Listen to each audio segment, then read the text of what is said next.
உலகத்தில் நெருங்கிய உறவுகளால் நம் வாழ்வின் பல சவால்களையும் சோகங்களையும் கடந்து செல்ல உதவும் என்ற நம்பிக்கையோடு நாம் வாழ்கிறோம்.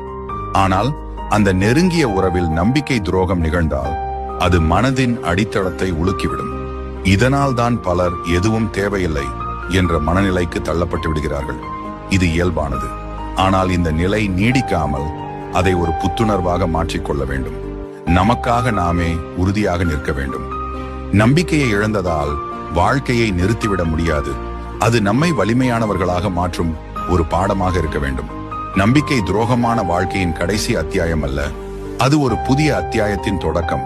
உங்களை நம்புங்கள், துரோகத்தின் வலி நம்மை தூரத்துக்கும் உயரத்துக்கும் கொண்டு செல்வதற்கான ஒரு சிகப்பு சுடரை போல ஆகட்டும்.